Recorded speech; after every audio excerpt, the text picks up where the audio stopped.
રાજુ કરપડા ભાજપની અંદર જોડાતા ચૈત્ર વસાવા અને ગોપાલ ઇટાલિયા ખુલ્લેઆમ શું કહી દીધું? વાત સાંભળીને તમને બધા લોકોને કંઈક ને કંઈક એવું થશે કે ભાઈ આ શું બોલી ગયા. જી આ મિત્રો વાત કીધો તમે બધા લોકો જાણતા હશો કે ભાઈ એક બે દિવસ પહેલા રાજુભાઈ કરપડા છે એ ભાજપની અંદર જોડાઈ ગયા. થોડાક ટાઈમ પહેલા આમ આદમી પાર્ટી તરફથી લડી રહેલ રાજુભાઈ કરપડા ગોપાલભાઈ ઇટાલિયા ચૈત્રભાઈ વસાવાની દોસ્તી ખૂબ જ સારી હતી, પરંતુ અચાનક જ રાજીનામું આપી દીધું રાજુભાઈ કરપડાએ અને ત્યારબાદ ગોપાલભાઈ ઇટાલિયા રાજુભાઈ કરપડા બંને વચ્ચે જે રીતે જંગ શરૂ થયો સામસામે પ્રહારો અને ત્યારબાદ જે થયું છે તમે બધા લોકોએ જોયું, પરંતુ અચાનક જ રાજુભાઈ કરપડાએ ભાજપ જોઈન કરી લીધું અને ત્યારબાદ હવે ચૈત્રભાઈ વસાવા રાજુભાઈ કરપડા ગોપાલભાઈ ઇટાલિયાની દોસ્તી તો પૂર્ણ થઈ, પરંતુ કંઈક ને કંઈક સામે લડવા માટે પણ તૈયાર રહેશે. જે આ મિત્રો વાત કીધો તમે બધા લોકો કંઈક ને કંઈક જાણો છો કે જે રીતે વિસાવદરની અંદર ગોપાલભાઈ ઇટાલિયા જ્યારે લડી રહ્યા હતા ત્યારે રાજુભાઈ કરપડા પણ સપોર્ટ કરવા ત્યાં હાજર હતા, પરંતુ એવું કેવું થઈ ગયું કે રાજુભાઈ કરપડા આમ આદમી પાર્ટી છોડી દીધી અને ભાજપની અંદર જોડાયા. હવે કંઈક ને કંઈક તમે બધા લોકો જાણતા ન હોય તો કહી દો ભાઈ, રાજુભાઈ કરપડા એવું કહ્યું હતું કે હું જ્યારે જેલમાં હતો ત્યારે આ પાર્ટીએ મને છોડાવવા માટે કંઈક ને કંઈક સારા એવા કાર્ય ન કર્યા, એટલે વકીલો સારા એવા ન કર્યા અને કંઈક ને કંઈક આ પાર્ટીના નેતાઓ જ મને જેલમાં રાખવા માંગતા હતા અને તે કારણે કંઈક ને કંઈક રાજુ કરપડાએ આમ આદમી પાર્ટી છોડી દીધી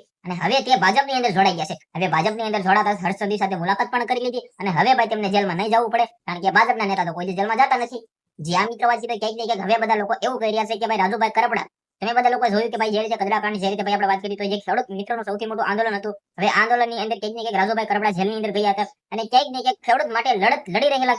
ખેડૂત માટે ભાઈ તે જેલમાં ગયા હતા ને, પરંતુ હવે ખેડૂત માટે લડત લડશે અને તેમની ભાજપની સરકાર છે એટલે ભાજપ મુદ્દાઓ પણ ઉઠાવશે અને ખેડૂતને ફાયદો પણ થવાનો છે. તો તમે મારી વાતથી કેટલા સહમત? બાકી રહી વાત ચૈત્ર વસાવા ગોપાલ ઇટાલિયા હજી સુધી કોઈ પણ પ્રકારનું મૌન તોડ્યું નથી, કંઈ પણ કહ્યું નથી, આવનારા ટાઈમની તોડે કે નહીં એ પણ જોઈએ જેવું રહેશે.